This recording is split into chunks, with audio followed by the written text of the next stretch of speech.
them fucked up and not understanding what to do. It's the biggest problem really in the world is just people's religions. And they don't want to dump them like the baggage that's holding them down that all of them are. They want to believe theirs is uncorrupted. They want to believe theirs is pure. And you're clown shoes is what you are. I mean, I don't have my props with me right now, but if I did, the clown shoes would come out and get held up, and I'd say, that's what you are, and you're an even bad pair. You're like a worn out fucking pair of clown shoes, to be quite honest. Okay, and that's all I can say, because, you know, I'm talking with people before the show, and I'm like, what do I even bother to go on the air for? You know, what could I possibly say that I haven't already said? You know, it's like, why bother to come back next year? You know what I mean? Really. Like, what can I possibly say that I haven't already said? Because hardly anybody's listening. Everybody's just taking their own bullshit into whatever they go into. You know, they're not really dropping the dead weight and the baggage that's holding them back. You know, they're still dealing with all kinds of unresolved traumas, largely from childhood and how bad their parents fucked them up. You know, they're still bringing their religion into everything. They're still thinking that moral education is not the solution and we can create something new and, oh, it'll be great, it'll work, it'll be pure. No, it'll get fucked up by all the psychopaths. It'll get fucked up by all the immoral people that get brought into it because you're not teaching objective morality and natural law. You're not making that your primary focus. You're not putting most of your energy into that instead of whatever new thing you think you want to do that's going to succeed, that is never going to succeed until people learn true objective morality. And it's because people are just fucking dumb. They're just fucking dumb. You're just dumb. Most people are just dumb fucking morons. They can't cognize it. They can't understand. Their mind operates at too low of a fucking consciousness level. They're not sophisticated enough in their thinking, in their reasoning, in their logic. They haven't practiced these things. These things haven't been instilled in them by their parents and so-called teachers.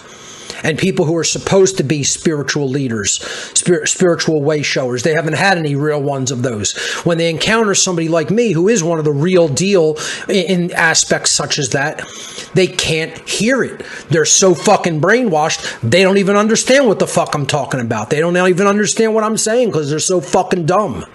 This is the problem. And quite frankly, I'm just tired. I'm actually really glad that this is the last show of the season. Cognitive dissonance is the psychological tension that occurs when holding two contradictory beliefs simultaneously, such as loving cows, but also loving hamburgers. The discomfort experienced when holding two incompatible cognitions isn't necessarily a bad thing, and in fact can act as a catalyst prompting positive changes. It becomes problematic, however, when people experiencing cognitive dissonance instead display denial, angst, anger, incredulity, or exasperation.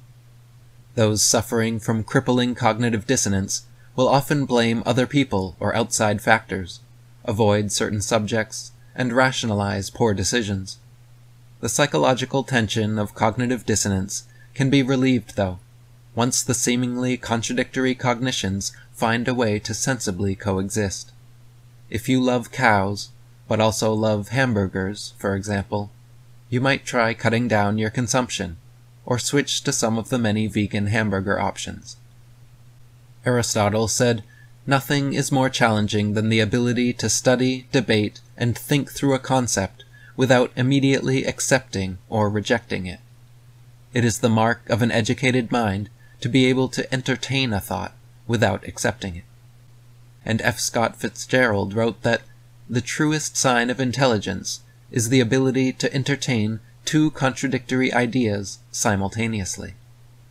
In other words, the ability to ponder opposite ideas without experiencing crippling cognitive dissonance is the mark of a balanced mind. The capacity to consider contradictory cognitions without immediately accepting or rejecting one of them is one of the surest signs of intelligence. Every issue has at least two sides, often three or more, and if you have only researched or thought about one side of a subject without ever giving due diligence to differing perspectives, that is nothing but willful ignorance. Those who are able to refrain from judgment long enough to genuinely research and weigh the evidence from all sides of a given issue are the most likely to arrive at truth. For a truly insightful, concrete case study in cognitive dissonance, I recommend delving deep into the subject of cosmology. Consider this. We have been taught that we live on a giant sphere floating in space, tilting on its vertical axis, wobbling through a precession, and spinning through the seasons. This spinning ball Earth reaches speeds of over 1,000 miles per hour at the equator, and causes an optical illusion of the sun, moon, and stars revolving over and around us. The spinning ball Earth also revolves 67,000 miles per hour around the sun, while the whole solar system spirals 500,000 miles per hour through the Milky Way. And the entire Milky Way galaxy shoots off millions of more miles per hour from a creationary explosion 14.7 billion years ago. These astronomical assumptions are taught as gospel truths, while differing perspectives are not only not considered, they are condemned. And as Einstein said, condemnation without investigation is the height of ignorance. So let's attempt an investigation without condemnation, denial, or ridicule, and try to examine a different perspective, your own common sense, everyday experience of the world. First, just sit motionless for a moment and feel the absolute stillness of the earth under your feet. Now imagine that the earth under your feet is actually moving at millions of miles per hour in multiple different directions simultaneously. These are two opposing ideas, two contradictory cognitions, but you can consider them both without choosing between them, because one is your everyday experience of the world, and one is what we are all taught in school. Now look up to the sun, moon, or stars, and watch them slowly revolving over and around you as you sit stationary beneath them. Next, try to imagine instead that the luminaries above are actually more or less motionless, but it is you yourself that are slowly revolving under and around the sun, moon, and stars. Again, these are two opposite ideas that cannot technically both be true, but we can at least consider both perspectives without immediately accepting one and rejecting the other, because one is your everyday experience of the world, and one is what we are all taught in school. Looking up at the sun and moon, notice how they appear almost exactly the same size and distance, and follow similar paths over and around the earth. Now imagine instead that the sun is 400 times larger than the moon, 400 times farther away, and that they trace very different paths, the moon revolving around the earth, while the earth and moon revolve around the sun. Again, one is your common sense everyday experience of the world, and one is what we are all taught in school. The next time you go to the beach, climb a mountain, or ride in a plane, take notice of the horizon and how it is always horizontal, perfectly flat, 360 degrees around, and rising to your eye level, no matter the altitude. Then try to imagine an altitude at which the horizon falls far below your line of sight. Imagine looking out your plane window and seeing a curved hump of horizon so low you have to be pressed to the glass looking down to even see it. As high as you will ever experience, or amateur balloons can capture, the horizon always rises to eye level and remains flat 360 degrees around. But we can easily imagine otherwise, because we have seen images of outer space showing a spherical Earth. Everyone on Earth, regardless of what they believe about reality, is able to understand both of these opposing perspectives without experiencing any kind of cognitive dissonance, because one is their everyday experience of the world, and one is what they have been taught about the world. What happens, though, when people who have been taught one thing for their entire lives are then told what they were taught is wrong? What happens when they are told that their common sense was correct, and that their everyday experience was reality? What happens when tens of millions of people start doing personal experiments, collecting empirical evidence, and showing demonstrable proofs against what they were taught in school. Would you too do your due diligence in researching different perspectives?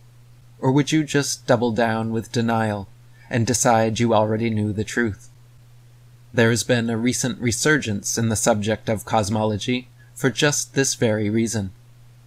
Tens of millions have realized that what we were taught to imagine about reality is just one possible perspective, and our common sense, everyday experience should not be so casually and callously discarded.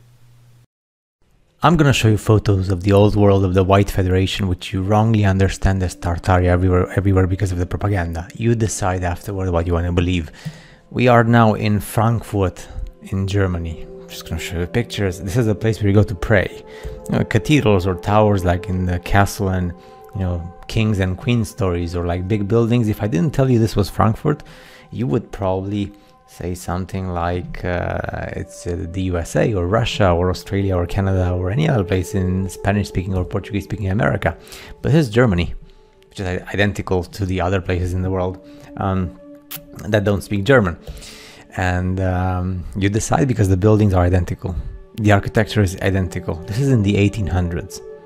And these buildings were there. Nobody built them in the process, you know, to build something. This is Potsdam, also in Germany. And when you see the type of building, exactly like in the expos in English, or exactly like in the regions of Russian speaking or Ukrainian speaking, or British speaking, or Spanish speaking, or Portuguese speaking, or Australian, or Canada even, the far ends of Asia, who knows.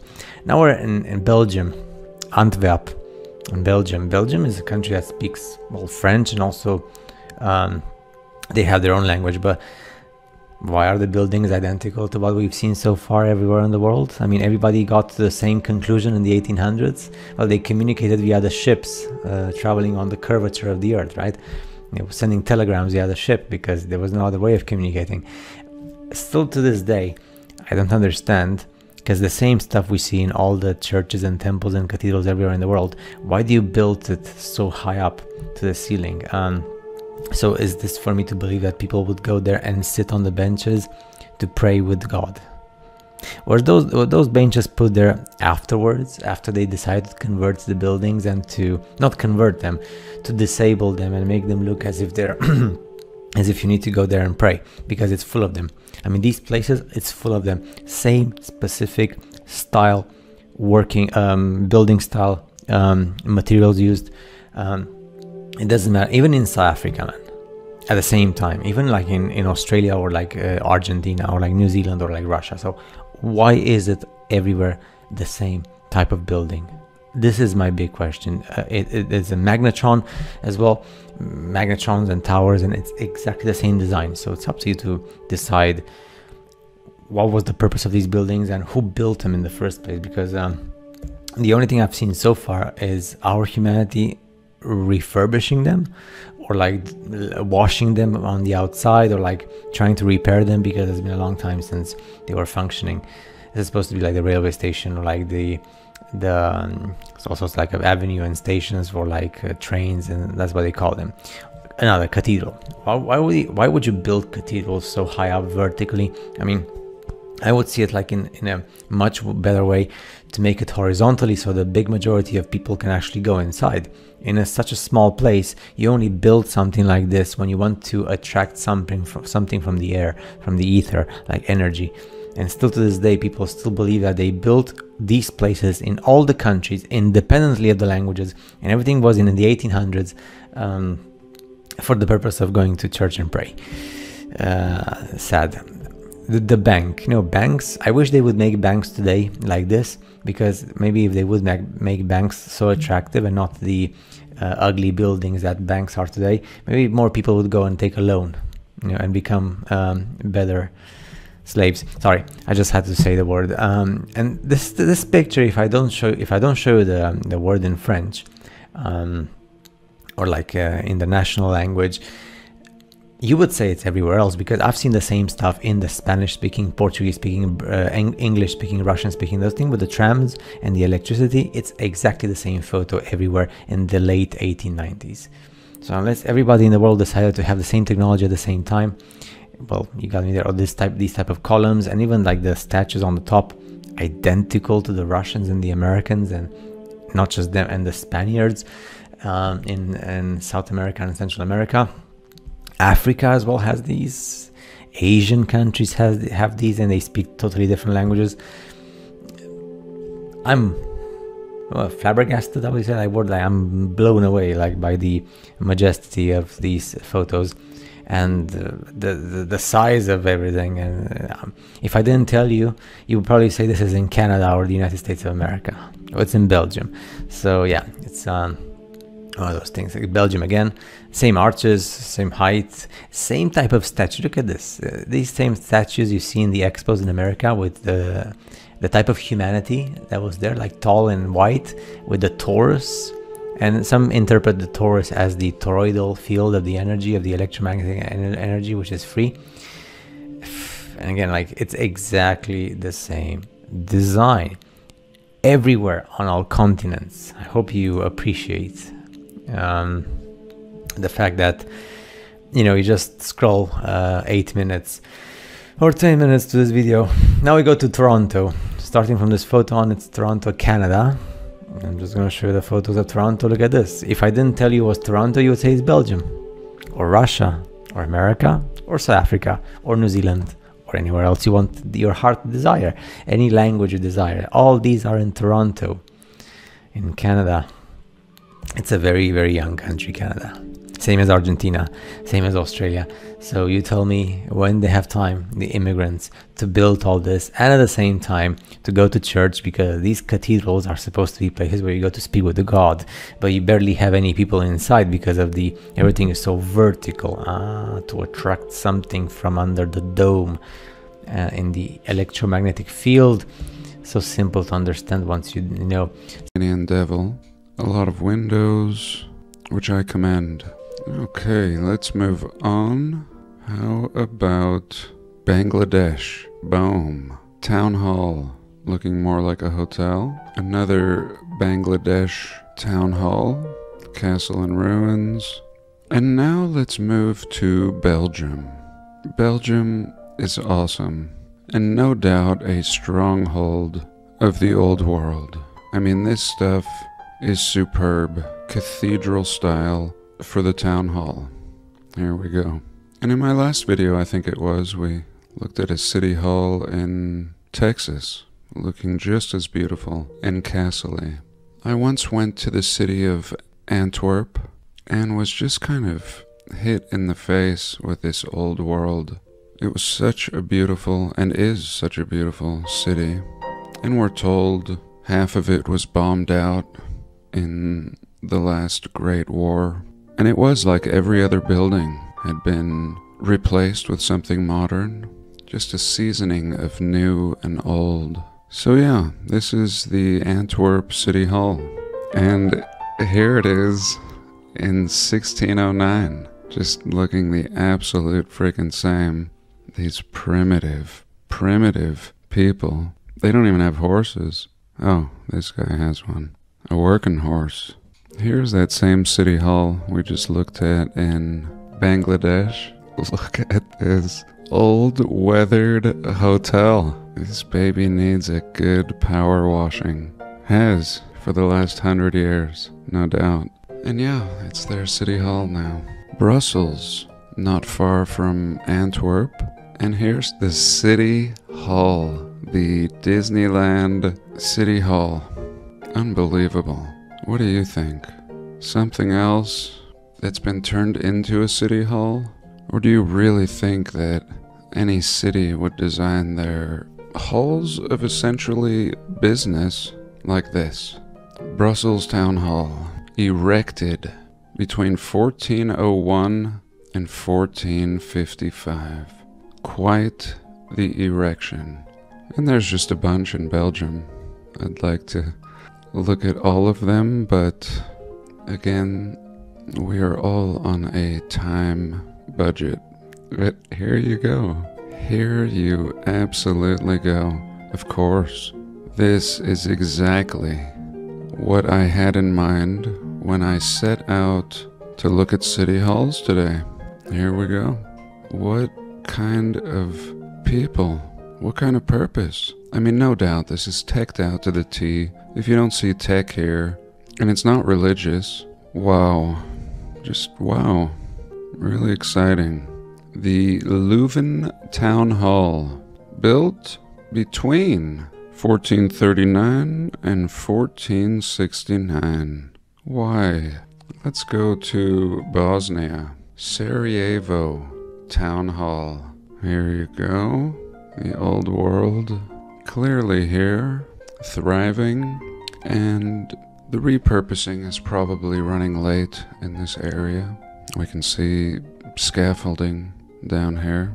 And recent wars. But here we see the same thing. Here we can see Croatia.